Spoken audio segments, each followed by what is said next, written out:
আস্তাগফিরুল্লাহ আস্তাগফিরুল্লাহ লা ইলাহা ইল্লাল্লাহ আস্তাগফিরুল্লাহ আসআলুকাল জান্নাতা ওয়া আউযু বিকা মিনান নার। রমজান আস্তে আস্তে চলে যেতেছে।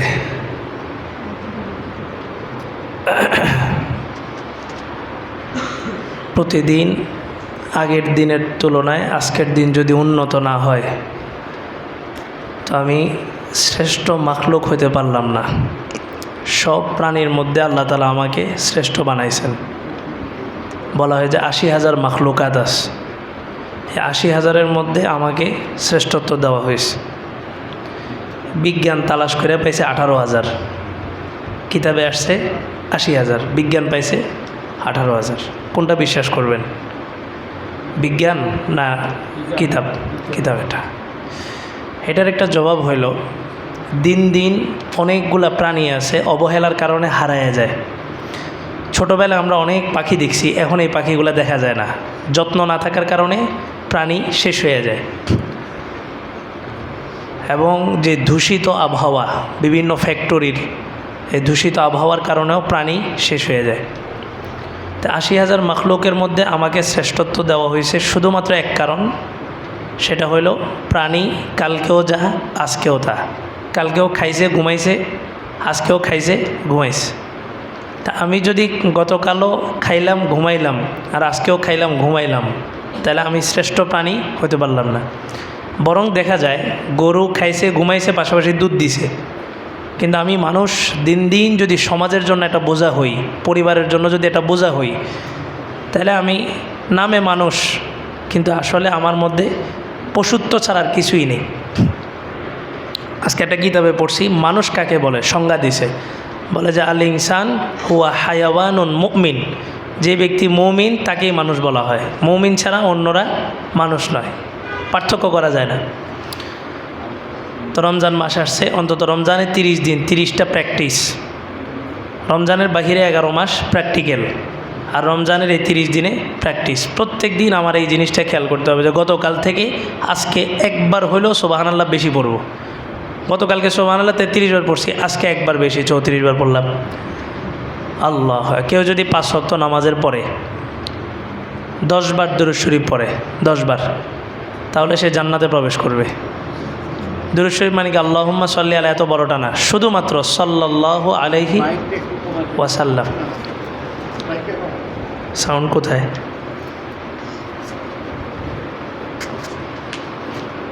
সাল্লাল্লাহু আলাইহি ওয়াসাল্লাম।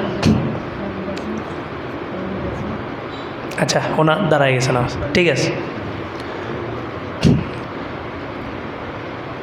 আল্লাহর রসুল একদিন বসা, মন খারাপ, তো 4 জন ফেরেশতা আসছে, জিবরাইল আলাইহিস সালাম, মিকাইল আলাইহিস সালাম, ইসরাফিল আলাইহিস সালাম, আজরাইল আলাইহিস সালাম। আয়েশা দেখে যে মুহাম্মদ সাল্লাল্লাহু আলাইহি সাল্লাম খুব বিষণ্ণতায়, চেহারা দেখলেই বোঝা যায় চিন্তিত মানুষ। তো বলে যে ইয়া রাসূলুল্লাহ, কিসের টেনশন আপনার? তো বলে যে আমি আমার উম্মতের টেনশন করতেছি, যে উম্মত কিভাবে জান্নাতে যাবে, জাহান্নাম থেকে বাঁচবে। আমি রসুল আছি, তারপরেও কি মক্কার সব কাফের মুসলমান হয়েছে নাকি? হয় নাই। তাহলে যখন আমি রসুল থাকবো না, তখন মানুষ আমার এই দিন ওই বাহিরে জায়গায় আছে, বাহিরে নামাজ পড়ার আলাদা জায়গা আছে। থাক থাক, উনি নতুন হয়তো বুঝে নেই।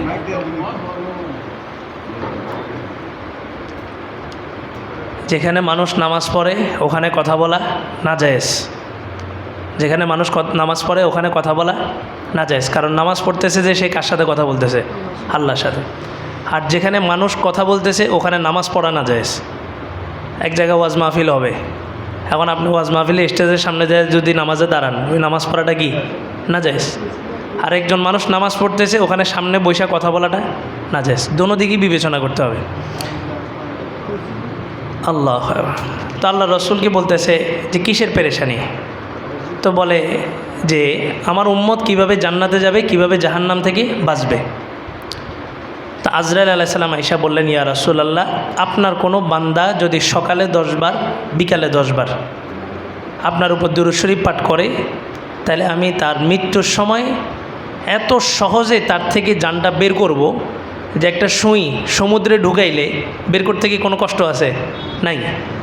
আপনারা দেখছেন কিনা আটার খামিরা করে না, খামিরা মহিলারা, খামিরার ভিতরে চুল থাকে, চুলটা টান দিলে কি আটা সহ আসে না? একদম চুলটা নিরেট চলে আসে, কোনো আটার সাথে থাকে না, একদম সূক্ষ্মভাবে টান দিলে সহজেই চলে আসে।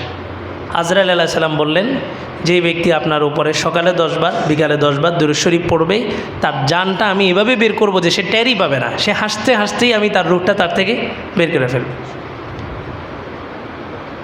মিকাইল আলাইহিস সালাম বললেন, যেই ব্যক্তি আপনার উপরে 10 বার দুরূদ শরীফ পড়বে সকালে এবং বিকালে, সকালে 10 বার বিকালে 10 বার, আমি হাসরের মাঠে তাকে হাউজে কাউসারের পানি পান করাবো।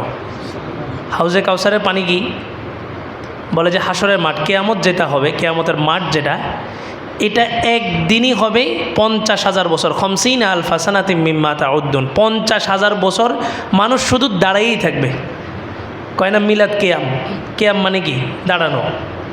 কেয়াম মানে কি? দাঁড়ানো। কেয়ামতকে কেয়ামত বলা হয় যে প্রত্যেকটা মানুষ এই 50,000 বছর বসার কোনো সুযোগ নেই, দাঁড়ায় থাকতে হবে, এই কারণে এটাকে বলা হয় কি? কেয়ামত। এই 50,000 বছর সূর্য থাকবে মাথার 1 বিঘত উপরে, প্রত্যেকটা মানুষ যার যার গুণা অনুযায়ী ঘামের মধ্যে সাঁতার কাটতে থাকবে। কারো গুণা কম, তার ঘাম থাকবে পায়ের হাঁটু পর্যন্ত, কারো গুণা একটু বেশি, তার থাকবে কোমর পর্যন্ত, কারো গুণা এত বেশি হবে যে সে পুরাটাই ঘামের মধ্যে একদম চুইবা থাকবে। সূর্যের তাপমাত্রা এত প্রখর হবে যে মাথার মগজ গইলা নাকি দিয়ে বের হয়ে যাবে, মাথার মগজ গইলা নাকি দিয়ে পড়ে যাবে। তো সেদিন হাউজে কাউসারের পানি যাকে পান করানো হবে, আল্লাহর রসুল বলেন, লাম ইয়াজমা আবাদা, জান্নাতে ঢুকার আগ পর্যন্ত তার আর কি লাগবে না? পানির পিপাসা লাগবে না। আমল কি? সকালে 10 বার বিকালে 10 বার দুরূদ শরীফ। 2 ফেরেশতা গেল, এবার আসছেন ইসরাফিল আলাইহিস সালাম। উনি আয়েশা বললেন, ইয়া রাসূলুল্লাহ, যে ব্যক্তি আপনার উপরেই সকাল সন্ধ্যা 10 বার দুরূদ শরীফ পাঠ করবে, আমি তাকে হাসরের মাঠে যখন সবাই কি বলবে? ইয়া নাফসি ইয়া নাফসি, নবীরাও কি বলবে? ইয়া নাফসি, আমি সেদিন আল্লাহ তাআলার আরশে আজিমের নিচে সেজদায় যায় আল্লাহর কাছে ওই বান্দার জন্য মাগফিরাত চাইতে থাকবো, যতক্ষণ পর্যন্ত আল্লাহ তাআলা তাকে ক্ষমা না করবে ততক্ষণ আমি সেজদা থেকে মাথা উঠাইব না। আমল কি? শুধুমাত্র 10 বার দুরূদ শরীফ। 3 জন ফেরেশতা 3টা বক্তব্য দিল, দেওয়ার পর জিবরাইল আলাইহিস সালাম উঠে আসছেন, আয়েশা রাসূলের এই বগলের নিচে দিয়ে, বাহুর নিচে দিয়ে হাত ঢুকাই দিস, দিয়া বলে, ইয়া রাসূলুল্লাহ, যে ব্যক্তি সকালে 10 বার বিকালে 10 বার এই দুরূদ শরীফের আমল করবে, আমি পুলসিরাতের গোড়ায় দাঁড়ায় থাকব, সে যখন পুলসিরাতের গোড়ায় আসবে, এই যে এভাবে করে আলগায় আমি তাকে পুলসিরাত বিদ্যুৎ গতিতে পার করে দিব। আমল কি? শুধুমাত্র 10 বার, সকালে 10 বার বিকালে 10 বার। আচ্ছা, এইরকম একটা কাজ, এটা কি কোনোভাবে ছাড়া সম্ভব? হ্যাঁ, কোনোভাবেই যেন উম্মত এটা কি মিস না দেয়, এই কারণে রাসূল বললেন, সকাল সন্ধ্যা না, তোমরা 5 ওয়াক্ত নামাজের পরে 10 বার পড়ো, তাহলে অন্তত ভুলে গেলেও কি হবে? মনে থাকবে। জোহরে ভুলে গেছেন, আসরে ভুলে গেছেন, কিন্তু মাগরিবে কি হবে? মনে হবে। এশায় ভুলে গেছেন, কিন্তু ফজরে কি হবে? মনে হবে।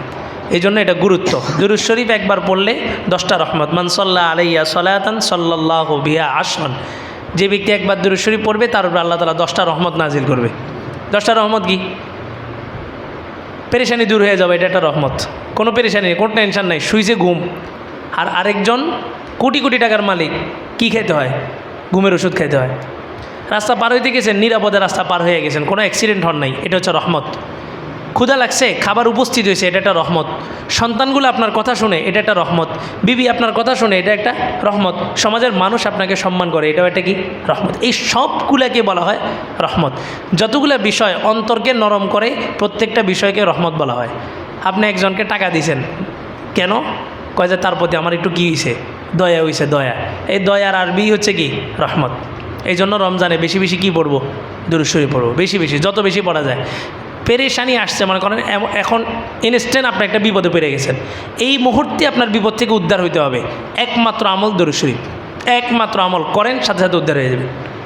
দুরূদ শরীফ আর ইস্তেগফার, এই দুইটা হচ্ছে পাওয়ারফুল আমল, করার সাথে সাথে আল্লাহ তাআলা উদ্ধার করে দেবে। এই হচ্ছে আমাদের করণীয়। প্রত্যেক দিন আমাদের 2টা চ্যাপ্টারে আলোচনা হয়, একটা হয়েছে আমল, আরেকটা হয়েছে কোরআনের ধারাবাহিক ঘটনাগুলা। আমাদের ঘটনা গেছিল আয়াতুল কুরসির, এরপরে গেছিল ইব্রাহিম আলাইহিস সালামের। আজকে একটা আলোচনা হজরত আবদুল্লাহ ইবনে আব্বাসের কাছে হজরত ওমর বসা, প্রশ্ন করা হইল, আচ্ছা বলো, পৃথিবীর এমন একটা স্থান যেই স্থানটাতে পৃথিবীর শুরু থেকে নিয়ে শেষ পর্যন্ত সূর্যের আলো একবারই পড়ছে, দ্বিতীয়বার আর পরে নাই, পড়বেও না। আবার বলো 2 ভাই এমন যাদের জন্ম একই দিনে, মৃত্যু একই দিনে, কিন্তু 2 জনের মাঝখানে 100 বছরের ব্যবধান। আবদুল্লাহ ইবনে আব্বাস বললেন, যেই জায়গাটাতে সূর্যের আলো একবার পড়ছে, দ্বিতীয়বার আর পড়বে না, সেটা হচ্ছে বাহরে কুলজুম, ওই যে ফেরাউনকে যেখানে ডুবাইছে, নীলনদ। মুসা আলাইহিস সালাম পার হয়ে গেছে, তখন কী ছিল? তখন পাকা একদম হাইওয়ে রোড।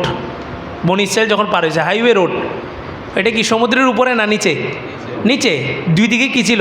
গাছ ছিল, গাছ একদম পুরো রাস্তার মতোই, আর্টিফিশিয়াল না, অরিজিনাল রাস্তা আল্লাহ তাআলা করে দিয়েছে। ওই সময় সূর্যের আলো ওই নদীর নিচে কি করছে? পড়ছে। এরপরে যখন ফেরাউন যাইতে নিছে, ফেরাউনকে তো আল্লাহ তাআলা ডুবাই দিছে, ওই নদীর পানি এখনও শুকায় নেই, সুতরাং এখন পর্যন্ত ওই সূর্যের আলো ওখানে পৌঁছে নেই, কিয়ামত পর্যন্ত শুকাবে না, সুতরাং কিয়ামত পর্যন্ত সূর্যের আলো ওই সমুদ্রের নিচে যাবে না। দ্বিতীয় নাম্বার প্রশ্ন ছিল 2 ভাই, যেই 2 জন একই দিনে জন্ম, একই দিনে মৃত্যু, কিন্তু মাঝখানে কতদিন ব্যবধান? 100 বছরের ব্যবধান। কেমনে সম্ভব? এই ঘটনা এটা শুনলে বোঝা যাবে যে কীভাবে সম্ভব। আবদুল্লাহ ইবনে আব্বাস উত্তর দিয়েছেন। আবদুল্লাহ ইবনে আব্বাস কে ছিলেন? সাহিবুন নালাইন ফিস সাফার ওয়াল হাদার, আল্লাহ রসুলের খাদেম ছিলেন, জুতা বহন করতেন সফরে এবং হজরে, সর্ব অবস্থা আল্লাহ রসুলের খেদমত করতেন। একদিন রাসূল উজু করতে গেছেন, তো এখন তো উজুর পানি আছে, ট্যাপ আছে, ছেড়ে দিয়েছি, গল্প করতেছি আর পানি যাইতেছে, কোনো সমস্যা নেই, কারেন্ট বিল তো আর আমি দিতেছি না, পানি যাইতেছে। মনে রাখবেন, এই পানির হিসাব, 1 ফোঁটা হিসাব যদি আল্লাহ তাআলা আপনাকে ধরে, তা আপনি আটকা পড়ে গেছেন, পার পাওয়ার কোনো সুযোগ নেই। বনী ইসরাইলের এক বুজুর্গ, তার জন্য আল্লাহ তাআলা একটা, এটার কি কয়, টুম্বুর বলে আর কি, মানে সাদা গোল আকৃতির, ভিতরে মানুষ থাকে, গম্বুজ টাইপের আর কি, গুম্বাদ বলে, ডুম্বুর বা টুম্বুর এরকম একটা শব্দ আছে বাংলা, ডুম্বুর মনে হয়। তো ওইখানে সে ইবাদত করত। পাশে ছিল একটা পাহাড়, প্রতিদিন বের হইতো, বের হইলে দেখতো যে পাহাড়ের উপরে এই একটা গাছ আছে, আনার গাছ, প্রতিদিন সেখানে একটা আনার ধরতো। এই আনারটা কি দুনিয়ার না জান্নাতের? জান্নাতের। প্রতিদিন কি একটা আনার ধরা সম্ভব নাকি? প্রতিদিন একটা আনার ধরতো, সে আনারটা খাইতো। আর পাহাড়ের নিচে নামলে একটা কাঠি ছিল, এখান দিয়ে পানি আসতো, এই পানিটা আসতো জান্নাত থেকে।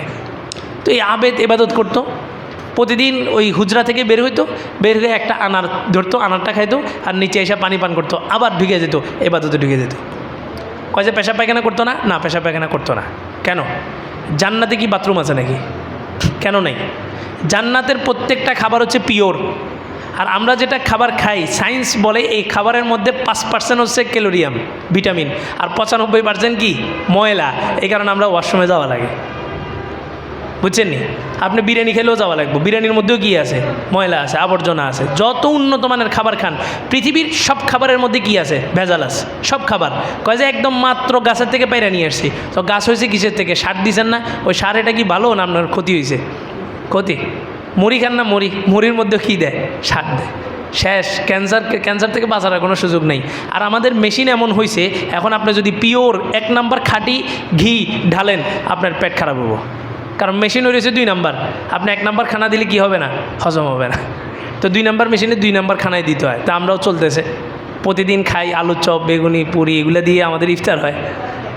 তো এই বুজুর্গ প্রতিদিন এই ইবাদত করতো। ফলটা কোথা থেকে আসতো? জান্নাত থেকে। পানিটাও কোথা থেকে? জান্নাত থেকে। তাহলে আর ওয়াশরুমের দরকার নাই।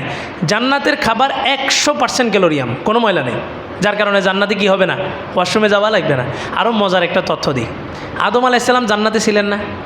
আচ্ছা, জান্নাতে এত হাজার হাজার গাছ আছিল, এত হাজার হাজার গাছের ফল খাইছে, কোনো অন্যায় হয় নাই, একটা গাছের ফল খাইছে, আর অন্যায় হয়েছে কেন?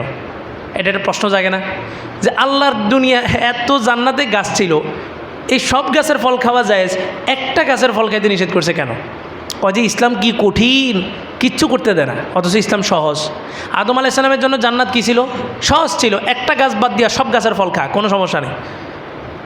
মুসলমানের ইসলাম সহজ। হারাম কি? কয়টা জিনিস আপনি হারাম দেখবেন, 5-6টা জিনিস। আল্লাহ ছাড়া অন্য কোনো কিছুর নামে জবাই করছে, এটা হারাম। শুকরের গোস্ত হারাম, রক্ত হারাম, হ্যাঁ 5-6টা জিনিস হারাম, বাকি সব কি আপনার জন্য হালাল। কয় যে ইসলাম ইয়া করতে দেয় না, কোনো কিছু করতে দেয় না, কোনো বেগানা নারী দিয়ে তাকাইতে দেয় না। আল্লাহ কয় বেটা তাকাইতে হইলে মায়ের দিকে তাকাও, প্রত্যেক নজরে তোমার একটা কবুল হজের সওয়াব। তাকাইতে হয় বিবির দিকে তাকাও, বিবির দিকে তাকাইতে তাকাইতে পুরানো হয়ে গেছে, বিয়ে আরেকটা করো, ওটাও পুরানো হয়েছে আরেকটা করো, ওটাও পুরানো হয়েছে আরেকটা করো, 4টা বিয়ে করো, তারপর বেগানার দিকে কী করো না, তাকাও না। তো ইসলামটা কি কঠিন না সহজ? সহজ। তো এখন জান্নাতে আদম আলাইহিস সালাম সব গাছ আছে, ওই গাছগুলো ছিল জান্নাতি গাছ। আর যেই গাছের ফল খাইতে নিষেধ করছে ওই গাছে কী ছিল? কাঁটা। কাঁটাওয়ালা গাছ কোথায়? জান্নাতে থাকে না পৃথিবীতে থাকে? ওটা ছিল পৃথিবীর গাছ। তো পৃথিবীর গাছ যদি খাইতে হয় বাথরুম করতে হবে। পৃথিবীর খাদ্য খাইলে কি করতে হবে? বাথরুম করতে হবে। জান্নাতি খাদ্য খাইলে কি করতে হবে না? বাথরুমে যেতে হবে না। আদম আলাইহিস সালাম ওই জান্নাতি গন্ধম ফলটা খাওয়ার কারণেই ওনাকে আল্লাহ তাআলা পৃথিবীতে পাঠাইছেন। জান্নাতে কি নেই? ওয়াশরুম নেই। তুমি এখন পৃথিবীর গাছের ফল যেহেতু খাইছ, দুনিয়াতে যায় ওয়াশরুম সেরে আসো। এই কারণেই কিছু কিছু বুজুর্গ বলছিলেন যে পৃথিবীর জীবনটা হচ্ছে ওয়াশরুমের মতো, যতটুকু প্রয়োজন। ওয়াশরুমে যাই কি বসে থাকি আমরা? না, যতক্ষণ প্রয়োজন অতক্ষণ। এই পৃথিবীতে যতক্ষণ প্রয়োজন, সময় খুব অল্প, আপনার চলে যেতে হবে জান্নাতের পথে। এবার আপনি এখান থেকে কী কামাইছেন, এটা হচ্ছে আসল বিষয়। তো ওই বুজুর্গ ওইখানে বসে বসে ইবাদত করতো, বের হয়ে একটা ফল আর একটু পানি পান করতো, শেষ। তার খিদা নেই, খিদা নিবারণ হয়ে গেছে। পানির মধ্যেও ক্ষুধা নিবারণ হয়, জমজমের পানি যেটা, এটার মধ্যে পিপাসাও যায়, ক্ষুধাও নিবারণ হয়। আমরা হেরেমে ঢুকতাম, এই যে ওমরায় গেছি, একদম দুপুরে ঢুকতাম, রাত্রে 8টা, 8:30, 9টা একদম এশার নামাজ পড়ে তারপরে বের হইতাম, খিদা নেই। ওই একটু পরপর জমজমের পানি দিতেছে, জমজমের পানিটার মধ্যে আপনার পিপাসাও নিবারণ হয়, আবার খিদাও নিবারণ হয়। তো ওই বুজুর্গ ইবাদত করতে করতে একদিন মুসা আলাইহিস সালাম ওখান দিয়ে যাচ্ছে। তো মুসা আলাইহিস সালামকে বললো যে তোমার আল্লাহরে জিজ্ঞেস করো, আমি যে এত এত ইবাদত করি, আল্লাহ আমারে কি দিব? একটা কিতাবের মধ্যে পড়ছি, আপনি যদি কোনো ভালো কাজ করার পরে যদি ভুলতে না পারেন, তাহলে মনে রাখবেন যে আপনার এই কাজটা কি হয় নাই? কবুল হয় নাই। আপনি মসজিদে টাকা দিয়েছেন, কালকে টাকা দিয়ে আজকে এসে বলতেছেন এই মসজিদ আমার টাকায় চলে, তো মনে রাখবেন আপনার ওই দান কি হয় নাই? কবুল হয় নাই। আপনি একটা ভালো কাজ করছেন, একজনের একটা উপকার করছেন, 1 সপ্তাহ পরে তারা আবার খোটা দিতেছেন, কী রে ভুলে গেলি তোরা, আমি এটা করলাম ওটা করলাম। খোটা একমাত্র কে দিতে পারবে? আল্লাহ। আমি আর আপনি কেমনে খোটা দিব? যেই জিনিসটা তারে দিছি ওই জিনিসটাকে আমার ছিল না আল্লাহর ছিল? আল্লাহর ছিল। তাহলে আমি কেমনে খোটা দিই? আমি আল্লাহর জিনিস নিয়ে আল্লাহর বান্দারে খাওয়াইছি, আমি খোটা দিই কীভাবে? তো ওই বুজুর্গ লিখছেন যে তুমি যদি কোনো একটা ভালো কাজ করে যদি ভুলতে না পারো, তো মনে রেখো ওই কাজটা কি হয়নি? কবুল হয়নি। এই কারণে ভালো কাজ ভুলে যাবেন। এই মানুষের দান করছি শেষ, ভুলে গেছি, দান করছি শেষ, এটা আখেরাতের জন্য শেষ। কিন্তু এটা যদি আলোচনা করি, আমার টাকাটা যে গেছে, আর জীবনে টাকাটা কি ফেরত আসবে? আসবে না। কিন্তু আমি যেই সওয়াবটা পাওয়ার কথা ছিল, আলোচনা করার কারণে সওয়াবটা কি হয়ে গেছে? শেষ হয়ে গেছে।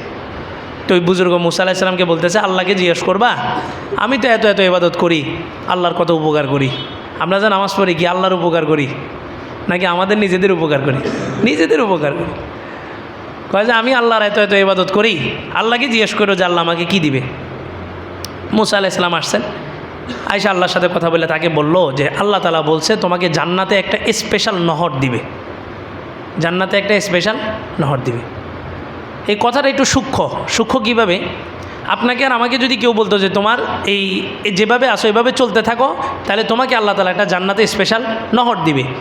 জান্নাতে স্পেশাল নহর দিবে মানেই বুঝে যাইতেছে আমি জান্নাতি, নাহলে আমার নহর থাকবে জান্নাতে, তা আমার ঠিকানা কি জাহান্নাম হবে নাকি?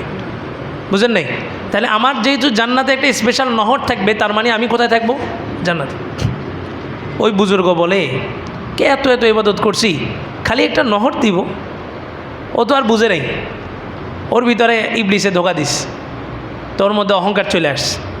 যারা বেশি নামাজ পড়ে, বেশি বেশি হজ করে, এদের ভিতরে কি চলে আসে? অহংকার চলে আসে। ইবাদত আল্লাহর জন্য করলে ওটার মধ্যে অহংকার আসে না, বান্দার জন্য করলে তখন অহংকার আসে।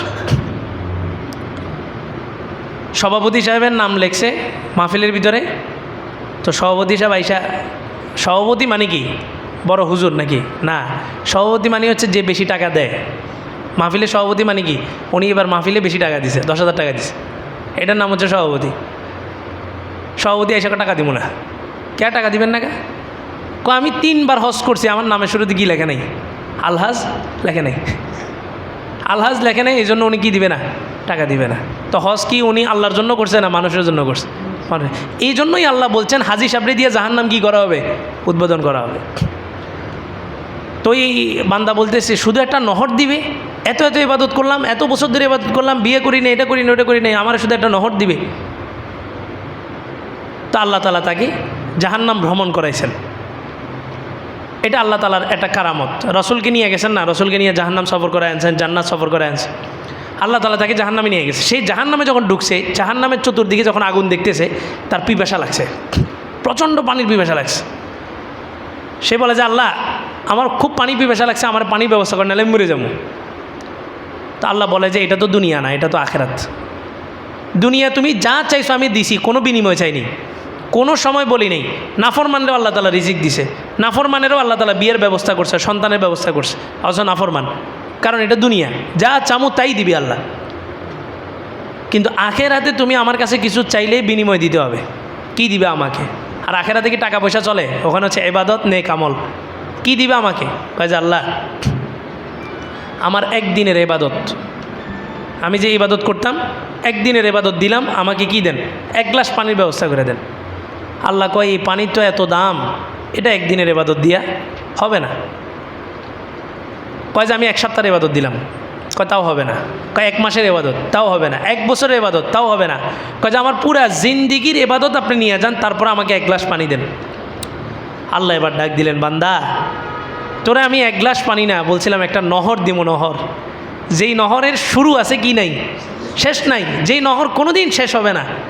আজকে তুই এক গ্লাস পানির জন্য পুরা জিন্দিগির ইবাদত দিয়ে দিলি, আর আমি তোর ইবাদতের বিনিময়ে তো জান্নাত আছেই, আমি স্পেশালভাবে খুশি গায়ে তোর একটা নহর দিব বলছি, তুই অহংকার করলি।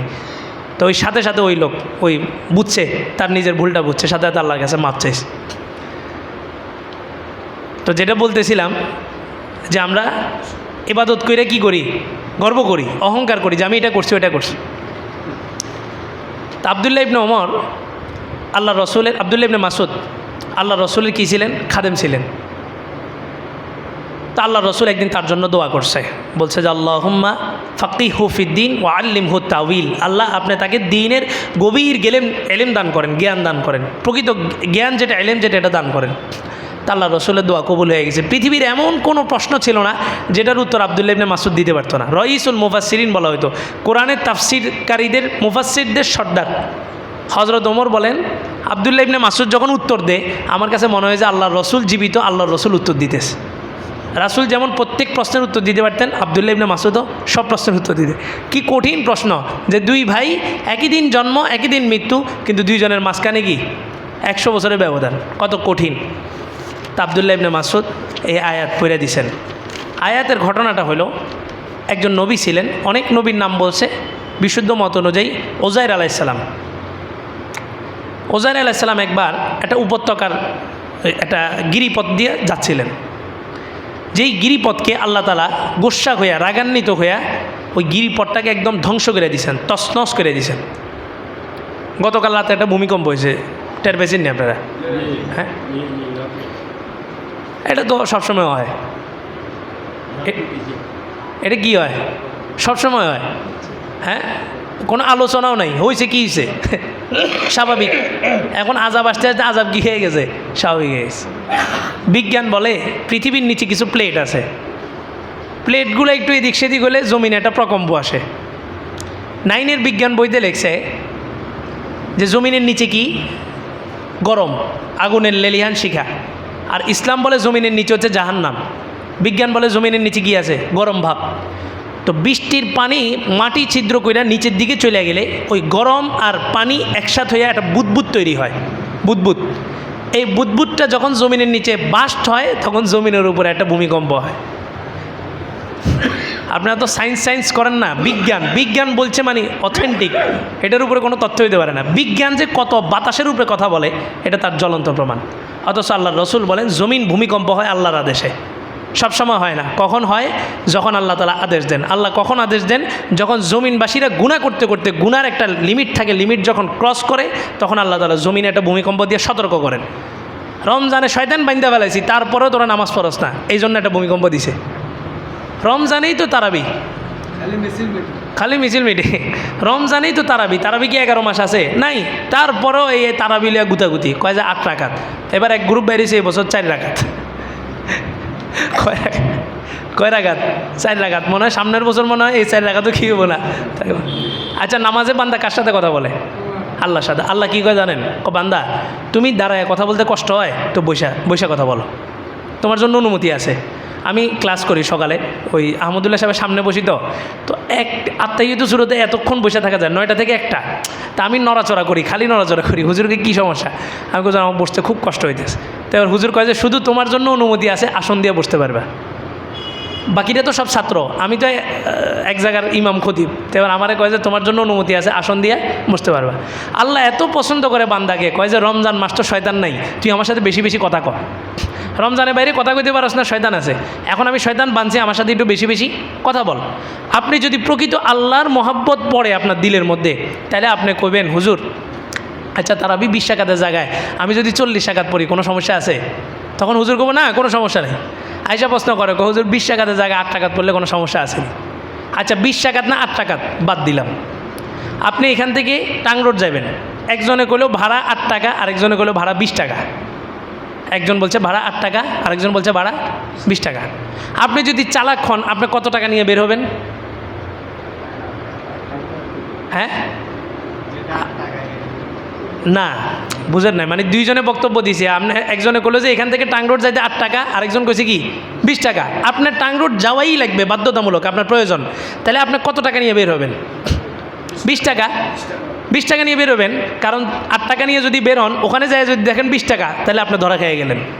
আর যদি ওখানে যায় দেখেন যে 8 টাকা, তাহলে আপনার বাচ্চা কত? 12 টাকা। এখানে 20 টাকাত না 8 টাকাত কোরআন হাদিসের দলিল দিলে আপনি বুঝবেন না। আপনি সুবিধাবাদ, আপনি চিন্তা করলেন যে কত কত হুজুরে তো 8 টাকাত কয়, 8 টাকাত মানে আখেরাতে যায় যদি দেখেন 20 টাকাত, তাহলে আপনি ধরা আছেন 12 রাকাতের। আর আখেরাতে যায় যদি দেখেন 8 টাকাত, কিন্তু আপনি পড়ে আসছেন 20 টাকাত, তাহলে অতিরিক্তটা দিয়ে আপনার বাজার খরচ, আপনি বাজার করতে পারবেন। বুঝছেন নি? তো আল্লাহর সাথে কথা বলা। তো এখন উজাইর আলাইহিস সালাম, এই ভূমিকম্প যেটা বিজ্ঞান বলছে কি প্লেট আছে, আরেকটা ব্যাখ্যা দিচ্ছে বুদবুদ। আর ইসলাম বলে জমিনের মধ্যে ভূমিকম্প হয় কারা দেশে? আল্লাহ। আপনি বিজ্ঞানকে প্রশ্ন করবেন, আচ্ছা প্লেট আছে এটা বুঝলাম, প্লেটগুলো কেন নড়ে? এগুলো কি মানুষের না নড়াচড়া করে? প্লেটের ভিতরে কি কোনো জান আছে নাকি? নাই। বিজ্ঞানকে প্রশ্ন করেন, বলেন যে প্লেটগুলো কেন নড়ে? বুঝেন নাই? ওরে শুধু প্রশ্ন করবেন কেন কেন কেন কেন কেন। বিজ্ঞান একটা সময় যায় বলতে বাধ্য হবে যে এটা আল্লাহর আদেশেই হয়। বিজ্ঞান বলে পৃথিবী তৈরি হয়েছে কিসের থেকে? একটা বুদবুদ থেকে। একটা বুদবুদ হয়েছে বুদবুদ থেকে। তো তারা বলো এই বুদবুদ কোথার থেকে হইলো? কার আদেশে হইলো? আগে যে জমিন ছিল, এই পানি ছিল, পানির উপরে জমিন হইলো, কে বানাইলো? আবু হানিফা রহমতুল্লাহ আলাইহির সাথে বহস হইব এক নাস্তিকের। কি বহস? আবু হানিফা রহমতুল্লাহ আলাইহি বলছেন যে আল্লাহ আছে, নাস্তিক বলছে আল্লাহ নাই। কয় আগামীকালকে বহস, ঠিক আছে। সবাই আসছে, বহস শুরু হয়েছে। আবু হানিফা রহমতুল্লাহ আলাইহি নাই মানে আসতে দেরি করছে। তো অনেকক্ষণ পরে ইমামে আজম আবু হানিফা রহমতুল্লাহ আলাইহি বহসের স্টেজে গেছেন। যাওয়ার পরে ওই নাস্তিক কয় যে দেখছো তোমাকে হুজুর ভয়ে আজকে আর আসেই নেই, তাও বহস আমি জিতে গেছি। ইমামে আজম আবু হানিফা রহমতুল্লাহ আলাইহি একদম সবাই চলে যেতেছে, ওই সময় আসছেন। বললেন যে সবাই বসো বসো। আসছে আয়সা কয়, নাস্তিক বলতেছে কয় তুমি আসতে দেরি করলা কা? কয় যে তুমি তো নদীর এই পারে, আর আমার বাসা হচ্ছে নদীর ওই পারে। আমি আসমো দেখি যে নদীর পারে কোনো কি নেই, নৌকা নেই, দাঁড়ায় আসি। তো কয় যে এই পারে নৌকা ছিল না, নৌকা ডাকলেও তো নৌকা যায় আপনারা নিয়ে আসতো। কয় যে ওই পারেও কোনো নৌকা ছিল না। তো তাহলে আসছেন কীভাবে? কয় যে আমি আসছি যে দেখলাম যে একটা গাছ হঠাৎ করে পড়ে গেছে, পইরা গাছটা অটোমেটিক কাঠ হয়ে গেছে, শিলা কী হয়ে গেছে? কাঠগুলো অটোমেটিক একটা নৌকা হয়ে গেছে। আমি নৌকার উপরে উঠলাম, কোনো মাঝি নেই, কিচ্ছু নেই, নৌকাটা আমার টান দিয়ে নিয়ে আসছে। এবার নাস্তিক কয় যে পাগল হয়ে গেছে। একটা গাছ এমনি এমনি পইরা কাঠ হবে, নৌকা হবে, কোনো মাঝি ছাড়া তারা টেনে নিয়ে আসবে, পাগল হয়ে গেছে। ইমামে আজম আবু হানিফা বলে যে আমি বহসে জিতে গেছি। এবার নাস্তিক বলে যে তুমি আসলেই পাগল হয়ে গেছো, বহস হইলই না, তুমি জিতলা কেমনে? কয় যে এই যে জিতে গেছি। একটা নৌকা যদি, একটা গাছ যদি এমনি এমনি পইরা কাঠ না হইতে পারে, কাঠ যদি নৌকা না হইতে পারে, নৌকা যদি মাঝি ছাড়া চলতে না পারে, তাহলে তুমি বলো এই বিশাল পৃথিবী আর তোমার মতো বলদ কিছু আল্লাহ ছাড়া কীভাবে চলতেছে? তো এটা আমি জয়লাভ। একটা নৌকা যদি নিজে নিজে চলতে না পারে তাহলে এই পৃথিবীও নিজে নিজে চলতে পারে না, নিজে নিজে তৈরি হইতে পারে না। বিজ্ঞান বলে সব নিজে নিজে, প্লেট নড়ে কেন কয় নিজে নিজে, পানি নিচের দিকে নামে কেন কয় নিজে নিজে, বুঝছেন? তো বিজ্ঞানকে প্রশ্ন করবেন যে কেন কেন কেন কেন, একটা সময় সেই জায়গায় বলবে যে এটা কে করছে, আল্লাহ করছে। তো জমিনের মধ্যে প্রকম্প হয়, যেটা বলতেছিলাম, আল্লাহ তাআলা একটা জাতিকে এমনভাবে ধ্বংস করছেন যে ওই জাতির এই যে বাড়ির যে ছাদ, ওয়াহিয়া খাবিয়াতুন আলা উরুশিহা, এই ছাদ একদম মাটির সাথে মিশে গেছে। তো ছাদ যদি মিশে যায়, বাড়ির ভিতরে মানুষগুলো কি আর আছে নাকি, ওগুলো একদম মাটির সাথে মিশে গেছে। হযরত উযাইর আলাইহিস সালাম সেখান দিয়ে যাচ্ছিলেন, যাওয়ার পথে বললেন ক্বালা আন্না ইউহয়ি হাযিহিল্লাহু বা'দা মাউতিহা, মানে মারছে যে একদম মাটির সাথে মিশায় ফেলছে। উযাইর আলাইহিস সালাম বললেন আশ্চর্য বিষয়, এদেরকে আল্লাহ তাআলা আবার কিভাবে জীবিত করবে, মানে আশ্চর্যই বলছে। একটা মানুষ কোনো রকম মারা গেছে, শরীর টরীর সব কিছু ঠিকঠাক আছে, তাহলে বোঝা যায় এটা জীবিত হতে পারে, কিন্তু এটাতে মারছে যে একদম মাটির সাথে মিশা মাটি মাটি করে ফেলছে। উযাইর আলাইহিস সালাম বললেন যে কীভাবে এটাকে আবার জীবিত করবে আল্লাহ তাআলা। তো উনি যেহেতু নবী ছিলেন, আমি আর আপনার সন্দেহ করলে আল্লাহ তাআলা আমাদের সন্দেহ দূর করবেন না, কিন্তু উনি তো কী ছিলেন, নবী ছিলেন। ফামাতাহুল্লাহু মিয়াতা আম, আল্লাহ তাআলা তাকে 100 বছরের একটা মৃত্যু দিলেন। 100 বছর ওনার উপরে একটা মৃত্যু আসছে। সুম্মা বাআসা, 100 বছর পর আল্লাহ তাআলা তাকে আবার জীবিত করছেন। জীবিত করে বলে যে উযাইর ক্বালা কাম লাবিস্ত, তুমি এখানে কত সময় আসো? ক্বালা লাবিস্তু ইয়াওমান আও বা'দু ইয়াওম, উনি বলেন যে এই তো একদিন অথবা একদিনের অর্ধেক, অথচ এখানে সময় পার হয়ে গেছে কত বছর, 100 বছর পার হয়ে গেছে। আল্লাহ তাআলা বললেন ক্বালা বাল লাবিস্তা মিয়াতা আম, তুমি একদিন বা একদিনের অর্ধেক না, তুমি এখানে 100 বছর পর্যন্ত ছিলা, 100 বছর মৃত্যু অবস্থা। কীভাবে? কয় যে ফাংজুরিলা তো আমিক ওয়া শারাবিকা লাম ইয়াতাসান্না, আল্লাহ তাআলা বোঝানোর জন্য যে মানুষকে মৃত্যুর পরে যে আল্লাহ তাআলা আবার জীবিত করতে পারেন। এটা এক নাস্তিকে কয়, হিন্দুরা আর কি, মৃত্যুর পরে কী করে, জ্বালায় দেয়, আগুন দিয়ে জ্বালায় দেয়। জ্বালানোর পরে কী করে জানেন না, ছাইগুলো আছে না, ছাইগুলো নিয়ে নদীতে ফেলায় দেয়। কেন? কয় যে আল্লাহ যেন দ্বিতীয়বার আর কী না করতে পারে, জীবিত করতে না পারে। আল্লাহ বলেন বেটা, প্রথমবার যখন মানুষ বানাইছি কিছু আসিল, কিছুই তো নেই। দ্বিতীয়বার যখন মানুষ বানাবো তখন তো হাড্ডি হইলেও আছে, ছাই হইলেও আছে, তাহলে প্রথমবার জীবিত করার চাইতে দ্বিতীয়বার জীবিত করাটা আরও বেশি সহজ না? প্রথমবার তো কিছুই ছিল না, তাহলে প্রথমবার যেই আল্লাহ বানাইতে পারছেন দ্বিতীয়বারও সেই আল্লাহ বানাইতে পারবে। তো বলে যে তুমি তোমার খাবারের দিকে তাকাও, যে খাবার উনি সাথে নিয়ে আসছিলেন খাবারগুলো একটু পচে নাই, নষ্ট হয়নি, যেমনের খাবার এমনি রয়েছে।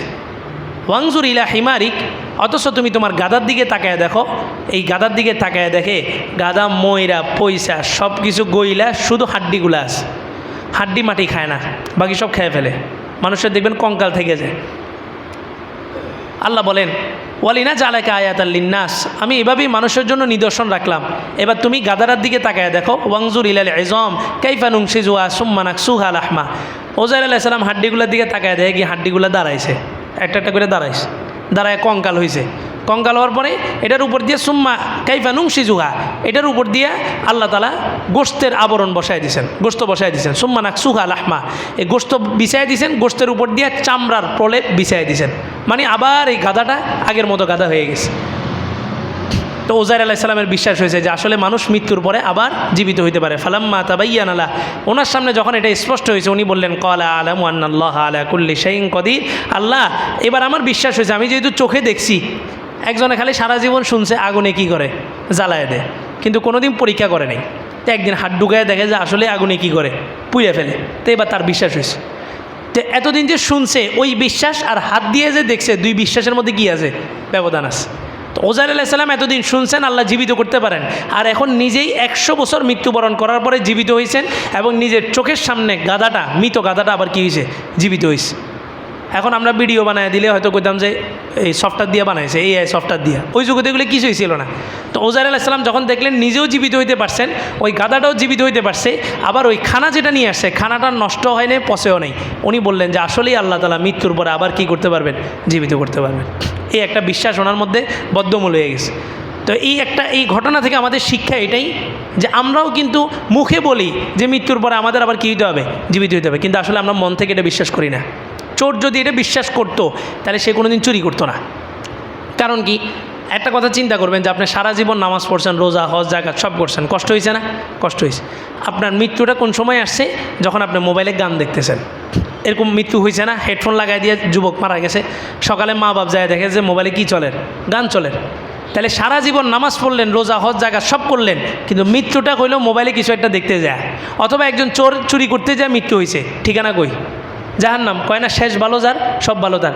এই কথাটা যখন মনের ভিতরে আসবে, দেখবেন আপনি আর গুনাহ করতে পারবেন না, আপনার দ্বারা আর গুনাহ হবে না। আপনি আর মোবাইলের পিছনে নগ্ন সিনেমা দেখে সময় নষ্ট করবেন না। এই কথাটা যখন মাথার ভিতরে আসবে, যে সকালে ফজর নামাজ পড়ছি, আজকে এত বছর যাবত আমি নামাজ পড়ি, কোনো সময় আমি অন্যায় কাজ করি না, কেন? আমার একটা ভয় আছে, আমার একটা আখেরাত আছে।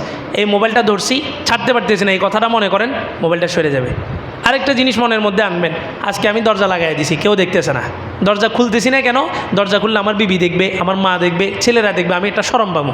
অথচ আমি দরজার ভিতরে যেই কাজটা করতেছি, আল্লাহ বলেন ওয়া জাদু মা আমিলো হাদিরা, হাসরের মাঠে বিশাল এলইডি স্ক্রিন লাগানো হবে, লক্ষ লক্ষ কোটি কোটি মানুষ সেখানে থাকবে, আপনার বাবা থাকবে, দাদা থাকবে, দাদি থাকবে, নানা নানি, মামা মামি, ফুফু, আত্মীয় স্বজন সবাই থাকবে। এই সবার সামনে আপনি বদ্ধ রুমের মধ্যে কি করছেন, এটা আল্লাহ তাআলা এলইডির ভিতরে চালাই দিবে। দুই কাঁধে কি আছে? ফেরেশতা আছে, এরা বসে বসে এগুলো লেখে। নেকি করলে সাথে সাথে 10টা নেকি লেখে, আর গুনাহ করলে আল্লাহ বলেন যে গুনাহ লেখো না, দেখো ও তওবা করে কিনা। তো 1 ঘন্টা পরে ফেরেশতা আবার আল্লাহরে বলে, আল্লাহ তওবা তো করে নাই, আরেক ঘন্টা দেখো, আরেক ঘন্টা দেখো, আরেক ঘন্টা দেখো।